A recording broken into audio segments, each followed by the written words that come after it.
All right, what's up, everybody? Welcome back to another episode of Newt News. Today, we've got some great material for you. We're going to discuss some of the last series, and then we're going to talk a little bit about what's really been a frustrating overall start for Cardinals fans. But don't worry, we've got plenty of reassurance. And then we're going to be previewing some future series. So stay tuned and let's get into it. Yeah, so not a great start for the Cardinals. Lots of fans are going into panic mode already. It is only April 23rd, guys. Let's calm down a little bit. The team is not off to the start that we wanted, 8-13, but we've always seen this team rebound, so our hope is not gone yet. So what are some of our key takeaways from some of these past series, and what do you think the Cardinals could do to be better? Yeah, I mean, like you said, Cardinals Twitter has entered a frenzy, and it's been crazy these past few weeks. But I think some positives from the last series are the fact that our offense has still been great. We've had a game, I believe, on the 19th against Arizona. We had 14 runs in that game. So our offense has exploded in some of those games. So I think we just need to solve our pitching problems before we continue. Yeah, Madison Bumgarner with the Diamondbacks is no more after scuffling with Contreras. They DFA'd him. So, I mean, if we can get such a veteran pitcher DFA'd, there's still signs of life in this team. Yeah, I will say the Mad Bum game is one thing, but I mean, he's been one of the worst pitchers in baseball this year. So success against him is relative. I heard a story. I don't know if any of our viewers have seen this, but apparently players were talking about adjusting to him the way you'd adjust to a position player coming into pitch. So it really was an unceremonious end to a great career. It's not over yet. Someone will take a chance. Maybe the A's, the Oakland Triple A's.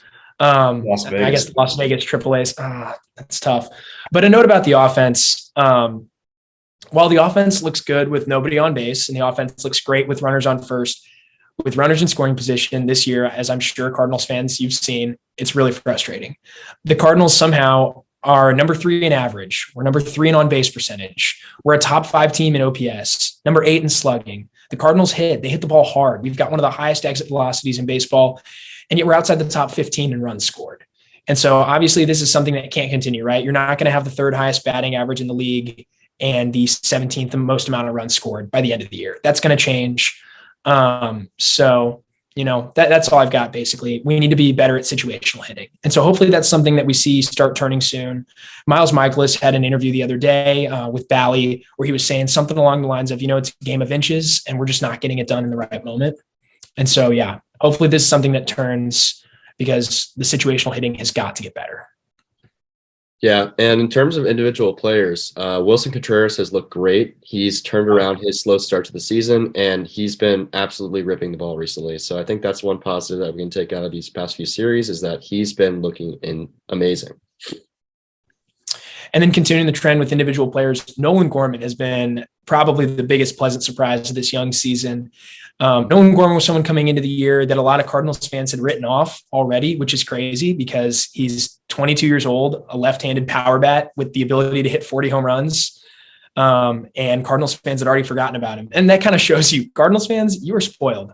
So I'm just calling everyone out, stop. Just, stop reacting so quickly. Baseball is a sport that takes a long time, right? There's a lot of randomness involved. And so it takes a long time to figure out who's good and who's bad. We need a huge sample size. And so these 21 games can't tell us enough. Just like last season with Nolan Gorman, a small part of the season that he played, less than 300 at bats, that can't tell us anything about him as a player. We need probably 2 seasons of data to know who he is.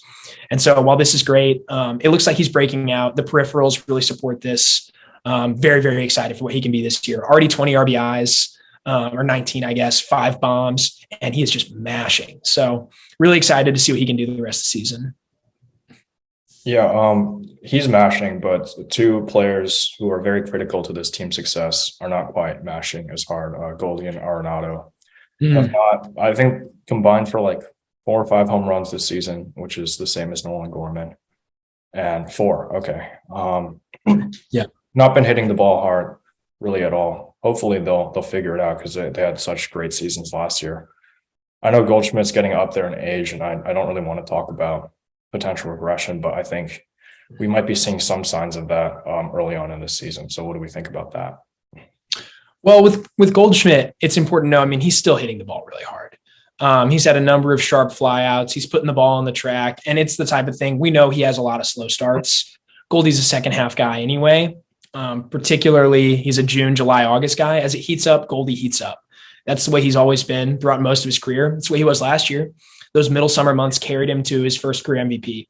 And, Goldie's still hitting 290. He's had a fine start. Obviously, the slugging isn't there right now, but that's bound to change. He's hitting the ball hard. He's hitting it right at fielders. This series alone, he's had 3 sharp flyouts where he's hit the ball over 100 miles an hour. Last night, he had a 107 mile an hour flyout to deep center field. You can't do much better than that, So obviously he's going to find some holes. He's going to get the ball over the fence. The Cardinals as a team have an unsustainably low home run to fly ball ratio. These things are going to change. That's the way I see it. Yeah, and as Sandy said, he's always been a second half player. He routinely has these slow starts in April and May, but as soon as it heats up in June and July, Goldie becomes a different player. He becomes, the MVP we saw last season. So I'm not really concerned about him or Arenado. They're just going to have to adjust to the start of the season. And I think after a while, they'll pick it back up again. Yeah, Arenado as well is really hitting the ball hard. It's the same thing with Goldie and the same thing with most of the guys on this team. Generally, high exit velocities correlate with high batting averages and high slugging percentages. And as I said before, over a larger sample size, it has to change. You can't smash the ball into a fielder's mitt every single time. So as long as Arenado keeps hitting the ball hard, the batted ball profile will change. Yeah, and it's worth noting another small sample size, but in the World Baseball Classic, Arenado had an OPS of 1025 and Goldschmidt had an OPS of 895. So that was definitely really encouraging, especially against some of the world's best pitchers. So that's definitely really good to see. Yeah, for sure. And so I think, I just want to use this time to tell all of Cardinal Twitter, especially, but Cardinal Nation in general, the Cardinals are 8-13. And I've been alive since 2002. And this is the farthest we've been below 500 in my lifetime, 5 games. It's pretty crazy that we're saying this, but it's not time to panic. It's April 23rd. We're 5 games below 500. Remember, the 2019 Nationals started off 19-31. The Braves, who won it in 2021, they had a very slow start to the season as well. Baseball's a long season. It's a game that needs to be played. That's why we have 162 games in the season. It's something that everything averages out. Good players rise to the top by the end of the year. Bad players fall to the bottom. We've seen so many hot starts over the years. Connor Joe last year, randomly one of the best players in the baseball in April, gone by the end of the year. Charlie Blackmon back in 2020, people are talking about him going to hit 400, not even close. So it's just stuff changes as the year goes on. The Cardinals will look better. I mean, look at Albert last year. He looked abysmal in April. And by September, we were celebrating his 700th career home run. Yeah. So we just need to pump the brakes, exercise a little bit of caution. It's going to be all right. When you look at the 2020 home run leaders through 60 games, the MLB home run leader was Luke Voigt, who's completely fallen off since then. Yep. And our good friend in the National League, it was Ozuna from the Braves. So he's obviously not had a great start to this year either. So, I mean, in a 60-game small sample size, it's only been 22 games? Yeah, 21 games. That's what the Cardinals have played so far. Yeah, I think we're going to be just fine, especially if we take a look at 2020 and some of the wild things that happened then. I want to say it was 2017 or was it 2018 when Mike Leake was the NL ERA leader through May 15th. Yeah. Mike Leake didn't win the Cy Young that year, for anybody who's wondering. He got traded, actually. I think we traded him. Exactly, because he was awful afterwards. Yeah. So crazy things happen in small sample sizes. Balls that shouldn't find holes occasionally do, and balls that should find holes get caught. And guys make good plays, guys make bad plays. And the numbers are very distorted until there's enough time for the randomness and the luck to be filtered out. Yeah, some people on Cardinals Twitter have even started criticizing Lars Nootbaar, whose OBP is near 500. Crazy.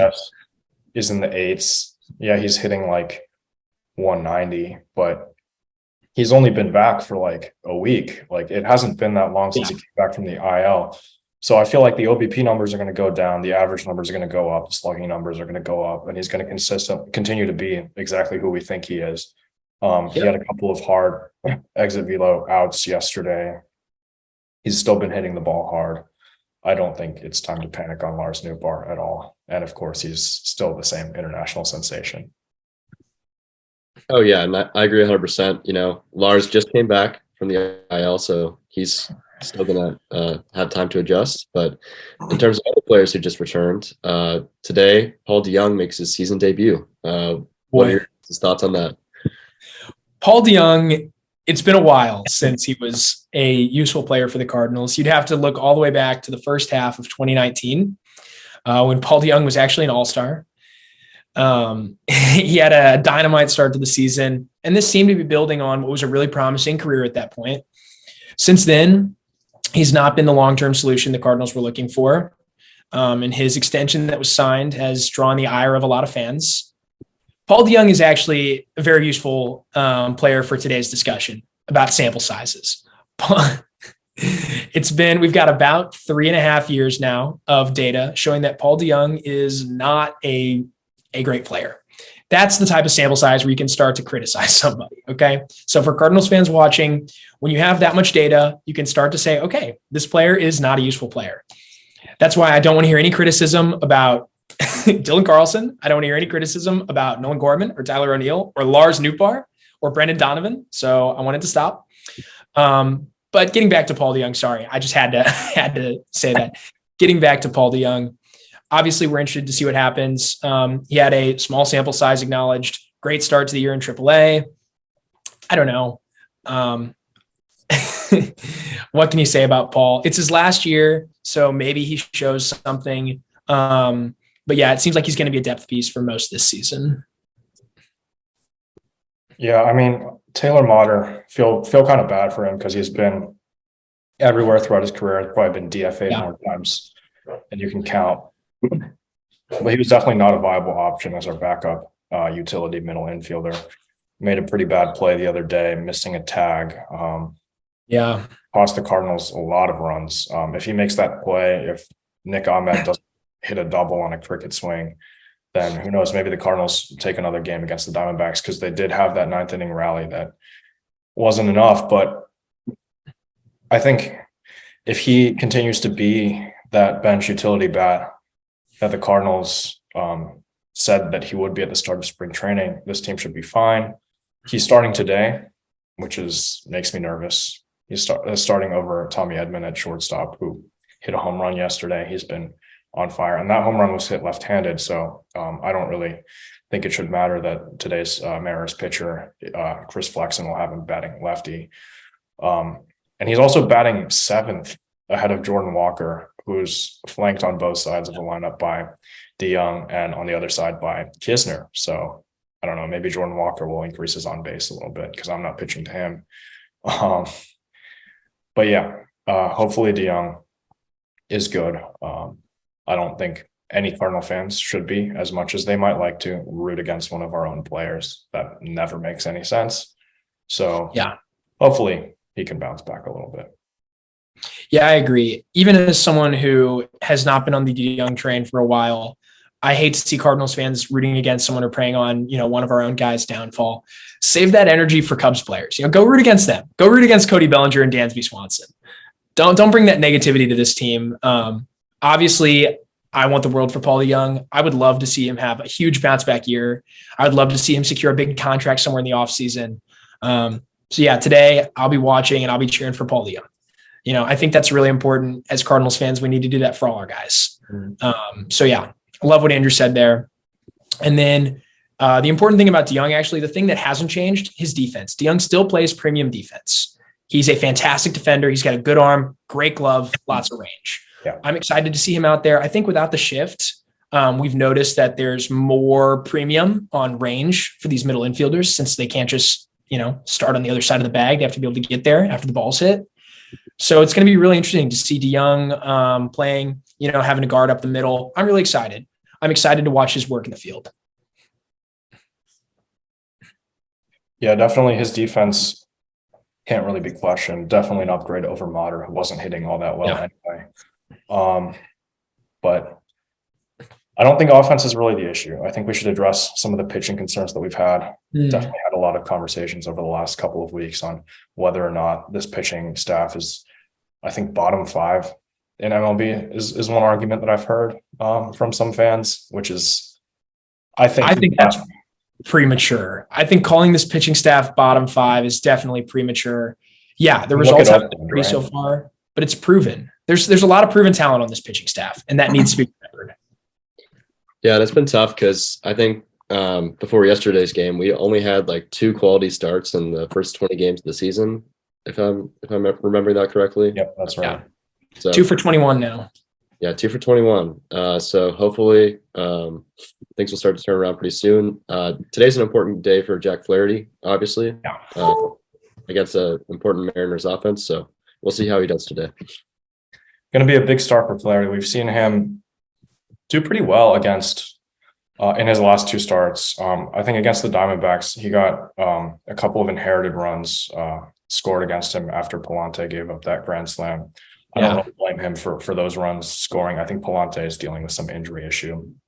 Yeah, he's going to be rehabbing for a little bit down in AAA. But after the first 2 games where he walked like 13 batters, I think he's looked a lot sharper in his last couple of starts. Gotten a little bit unlucky, which is fine because he got really lucky in his first 2 starts. But I think if he comes around today against a Mariners lineup that has looked pretty good the last couple of days, I say I have a lot more confidence in him to lead this rotation. So, yeah, I agree. I think with Flaherty, hopefully this gets out before the game today. But with Flaherty, the big thing to watch, especially today, is that velocity. When Flaherty has his best stuff, he's pumping 96, sometimes 97, and he's got pinpoint accuracy. He keeps it low in the zone, and then he gets that fastball up by the letters, just blows it by hitters. That rising fastball is really tough. So when Flaherty's got his best stuff, he's going to have that. You know, this year there's an interesting profile about Flaherty that was written and posted at Viva El Verdos. Go check it out. It's talking about how Flaherty's actually changed a lot as a pitcher this year. Obviously, small sample size, but it looks like he might be a more ground ball oriented pitcher now, throwing a lot of stuff low in the zone, keeping it in the zone, filling it, pounding it with strikes when he can. And so if he's at his best today, I think you're going to see him pumping 96 in the bottom of the zone, getting a lot of ground outs. And I think he can be that guy. I really do think Flaherty can be an ace. He's got an ERA under 3. Obviously, it's early, but he looks really good. His last start against the Rockies looked fantastic. I think Flaherty can be really good. Yeah, and I think some fans don't give Coors Field and the Rockies enough credit for how hard it is to play there. Flaherty, I think, gave up a couple of runs, but he still looked really sharp for his first ever outing at Coors Field. Yeah, I know Miles Michaelis has always struggled at Coors Field. He's never been good there. And he looked fine in his Coors Field start, about average, I think, for Miles Michaelis there. So he was okay yesterday, okay in the game against the Pirates. I think he'd definitely due for some positive regression there. But we have to keep in mind that we took 2 of 3 from the Rockies at home, which is really, really tough because even last year the Rockies were over 500. I think they finished in 5th place, but they were still over 500 at home. So every year they're 500 at home every year. They're always a good team when they're at home. It's tough. Yeah. So, I mean, you got to give the Rockies credit for being good at home. Seeing that as like a series that you should sweep, it's pretty unrealistic. When the Rockies come here, I would expect a sweep. That team is really, really bad on the road. And I would hope that we could handle our business then, but we'll worry about that when we get to it. I agree. And the pitching staff criticism, I don't like when people use the term pitching staff to criticize the pitching. Criticize one piece of it. Criticize the rotation if you want. Admittedly, it hasn't been great. 2 quality starts and 21 chances. Not impressive. But the bullpen has been really good. And I hate to see the bullpen draw the ire of fans. Now, there have been some individual performances that haven't been fantastic. No one loves to see Jordan Hicks struggle the way he has. And in case you're wondering, no, he can't get sent down. Yes, he's out of option years. And yes, he's too old. So the Cardinals are going to hang on to him because they're not just going to give away a guy who throws 103. So we're probably going to see him up for most of the year. But the bullpen outside of Jordan Hicks has actually been really good this year. Drew Verhagen is a revelation. He looks like he might be the pitcher the Cardinals dreamed of him being. Very exciting stuff. Zach Thompson is legit. Yeah, he gave up a couple runs last night, but he'd had a fantastic start to the season. And I expect him to continue to be great. I'm really glad it looks like he's found his home in the bullpen, and it looks like he's going to be a really good high-leverage left-handed reliever for us. Ryan Helsley is still really good. He's still an elite closer. Gio Gallegos looking as good as he's looked in a long time. And Cabby might be having a resurgent season, So keep an eye out on that. Even Jojo Romero looked good in his appearance the other night. So I think if you're going to criticize the pitching staff, I understand the criticism directed at the rotation, but I think the bullpen has been really good. Yeah, Gallegos was the guy I was concerned about to start the season. Didn't look great last year, had a little bit of a down year. WBC against Japan, just not a good look. I know it's Shohei Ohtani and Murakami, two of the best hitters in the world, but you just can't be blowing games like that in a clutch situation for the Cardinals. Like I would not like to see that, but he's proven me wrong. I think the pitch clock is actually to his benefit somehow. I think he's getting out of his own head. It keeps him focused. Yeah. So I think it's really good to see Gallegos doing as well as he has. Mm-hmm. Now the Cardinals, this first series kicked off what looks like it's going to be a tough road trip. Obviously, we have these 3 games in Seattle, followed by 3 games in LA, and then a 4-game series in San Francisco before the Cardinals get to return home in the month of May. Starting this road trip 0-2, not ideal. Hopefully they get a win today, salvage the series, and then, go on and look our best against the Dodgers, who've scuffled to start the year, and then the Giants, who have also had a really disappointing start. It looks like a tough road trip ahead. Andrew and Gravy, what do you kind of expect from the team in the upcoming days? Yeah, so the Dodgers have scuffled into the start of this season, and I think this honestly is for real. I had said a couple of weeks ago that one of the Dodgers or the Mets is not going to make the playoffs, and I think the Dodgers are looking like that team. To me, that rotation headlined by Kershaw, he's always going to be pretty good. But Julio Urias has regressed towards his FIP numbers, shown that in the WBC, shown that at the start of the season. He's not as good as we've seen in past years. And I think that is the more real side of him. Other guys like Noah Syndergaard are going to be there. Dustin May going to be there. But it's not a star-studded rotation like we've seen in past years. And that lineup, we got Betts, Freddie Freeman, and Outman, who's been a big fantasy revelation. I wish I could have picked him up on waivers, but that's kind of it with that lineup. Will Smith is going to be a top-tier catcher, but there's a lot of holes in that lineup too. I think the Cardinals lineup is definitely better than the Dodgers. So I think if we can go into LA and make a statement, that'll be pretty promising. But yeah, it'll be tough. I'll agree with you. The Dodgers are definitely more vulnerable than they've been in the past. But the past is 111 win season. So it's, I think they're still really good. I think we're going to be sitting here in September talking about how they're a playoff team. Yeah. I think they're just really tough to beat still. I like the rotation a lot. I think, Urias hasn't had a great start, but he's shown us in a massive sample size that he's a really good pitcher. Kershaw looked great the other day. I think the Dodgers are going to be fine. But I like that we at least get them at the beginning of the season, getting them early in the season when they're not playing their best. Hopefully that means, hey, the Cardinals can get some work in against them. I think for this road trip, though, it'll be a big success if the Cardinals salvage it to go 5-5 on the road trip. I'd really be happy if we could go 5-3 over these next 8 games here. I think we can take a couple against the Giants. I really think we could take 3 or 4 if everything goes right, because I still believe in this team. So that's what I got to say. Yeah, and then we get to face the Angels, but then we get the Tigers, so that should be a little bit better. Yay. Yeah, but honestly, I'm not even that scared of the Giants' offense at all. They're pitching. Yeah, they do have some big names there like Logan Webb and Desclafani, but in that 4-game set, if we can, split that series, I would be very happy. I do think we can even win that series. It really, the Giants are 6-12 to start the season, so I think we can easily beat them. Yeah, I think I just think the one thing that everyone needs to remember, all these fans that are saying they're jumping ship, it's April 23rd. It's going to be all right. The Cardinals are fine. We're a very talented team. Everyone on this team has done it before, except for the rookies who have a lot of hype. Like Jordan Walker, sure, he hasn't done it before, but gosh, he looks like a can't miss prospect. And he's been really fun since he came up. All 5 of these starters are MLB vets. They've all done it before. Everyone in this bullpen, for the most part, has done it before or has a lot of hype around their name. Everyone in this lineup has done it before. There are so many all-stars on this team. There are so many players with all-star capability on this team. It's going to be fine. I think on paper, the Cardinals are very good. And usually things on paper tend to be correct at the end of the season because, like we said before, the law of averages, regression occurs. The Cardinals will be fine. That's what I just want to say. That's what I want everyone to get out of this episode. I want everyone to get that out of the month of April.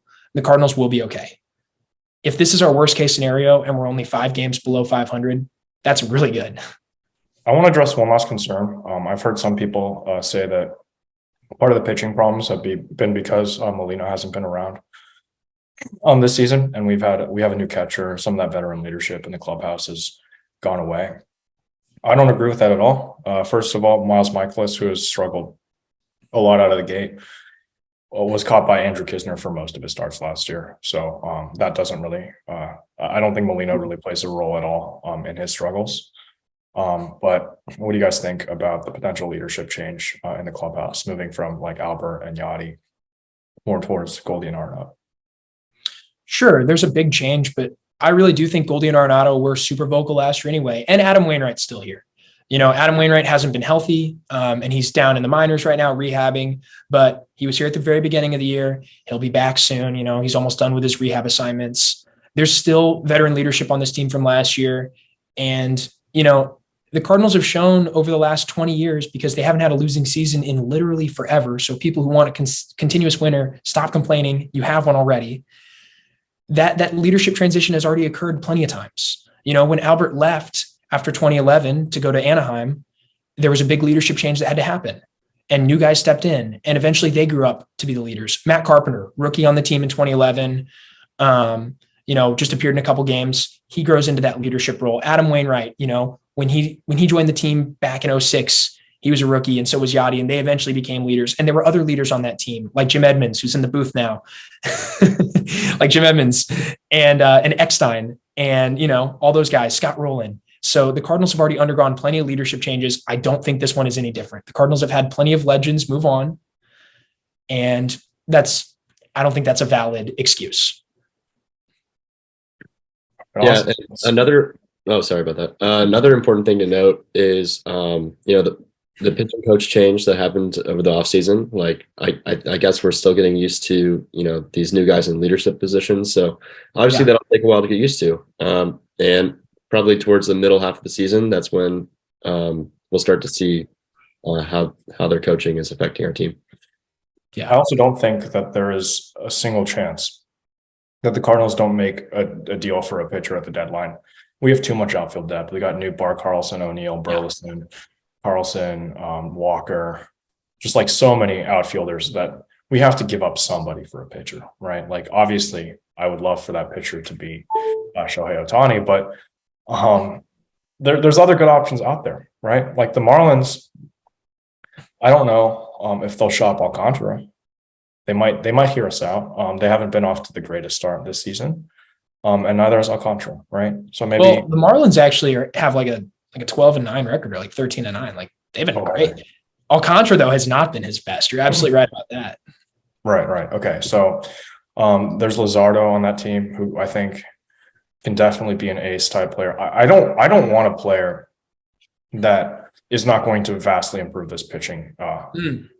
Like, I would not trade for Jose Quintana this year if he were available. Like, even at his peak last year, he was one of our best pitchers. I wouldn't trade for him, because I think our depth is good enough where we don't need a guy like him. Like, as Mo said, we have 6 starting pitchers. Like, that quote has been memed a lot on Twitter.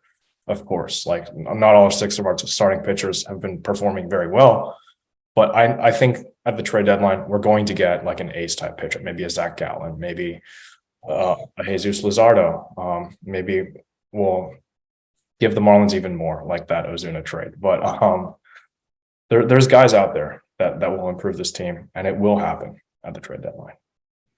I really like that optimism, and I agree with you. And I think what you're saying makes a lot of sense. If you look at the Cardinals rotation, what I believe Flaherty can still be an ace, but he might not have the same strikeout numbers.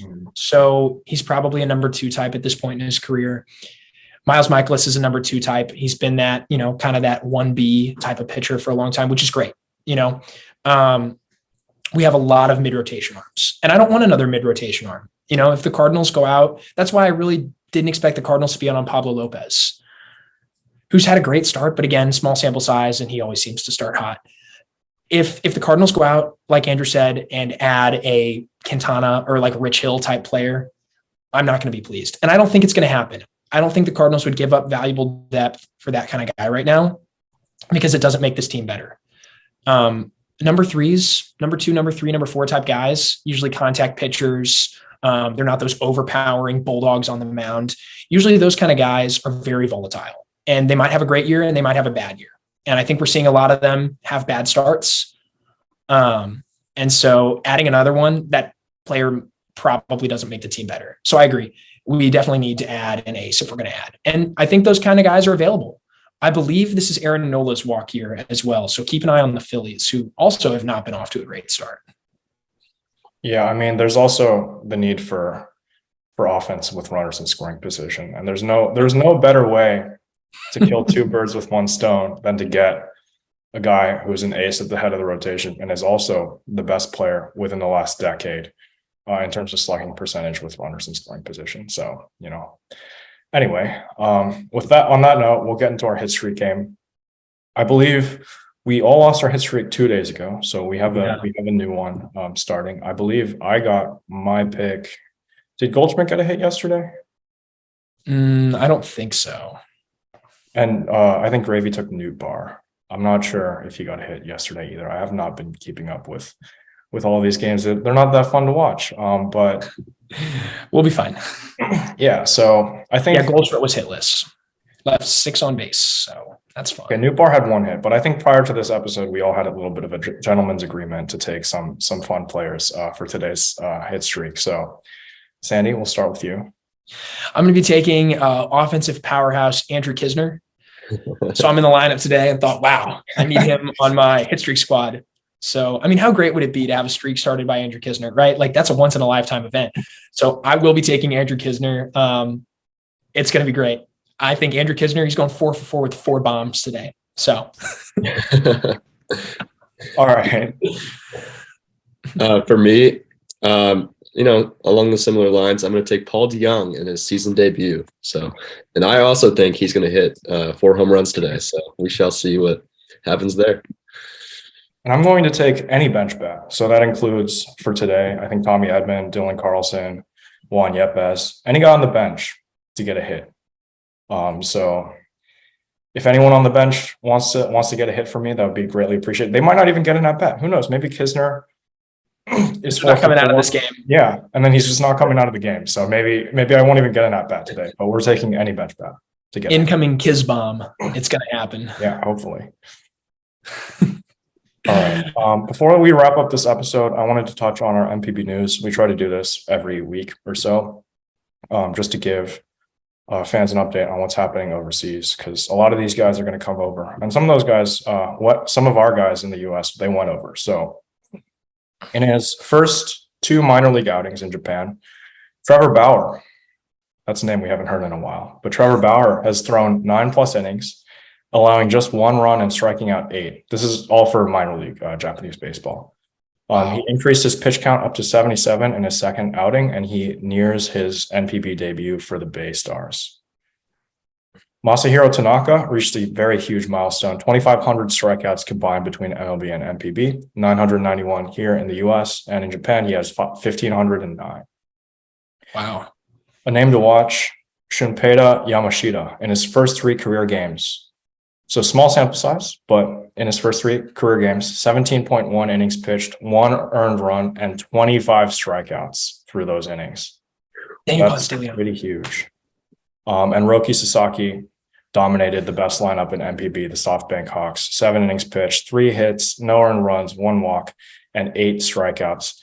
Through 3 games this season, 20 innings pitched, no earned runs, and 30 strikeouts. Some of those Japanese guys, though, they haven't been doing too well. Oakland A's pitcher Shintaro Fujinami, 14.40 ERA, 0-4, 2.067 WHIP. It's a strange signing. I remember seeing that one and thinking, why? But, yeah, it is what it is. And Masataka Yoshida with a 619 OPS through 61 at-bats, 72 OPS plus, but we've seen him be really good against major league level pitching. I think he'll be just fine. Yeah. One bonus stat. Shohei Ohtani, of course, is just the best player in the world, as always. through, I believe, 5 starts, 0.64 ERA. And his ERA plus is 7.18. And he's coming to St. Louis next week. So we get to face that. So that'll be fun. One more bonus stat for the Shohei lovers. Aaron Judge robbed one Shohei Ohtani home run last week. Yeah, but Shohei Ohtani, I think, has 1.9 more on the season. Aaron Judge, let's take a look how much he has. That is absurd. 0.7. So I think Ohtani's on MVP pace rates. for like a 12 WAR season or higher, like 20 Yeah. WAR season. It's absurd. Yeah. So come to the Cardinals, Shohei. We'll treat you well. Seriously. If he's better this year than he's been in years past, he's probably looking at upwards of $550 million. Yeah. Oh my gosh. And that'll wrap up this episode of Newt News. Thank you so much for tuning in. Yes, it's not the most positive episode, but remember, we're preaching just stay calm. We want to reassure Cardinals fans it's going to be all right. Small sample size, weird things happen. So again, everyone, thanks for tuning in. We hope to see you again next week. We'll be right back here, hopefully around the same time. And yeah, that's all. We'll be breaking down the Angels series. That'll be a really fun time for us. You're gonna destroy me if we lose that series. I already know it. I will. I absolutely will. All right. Signing off.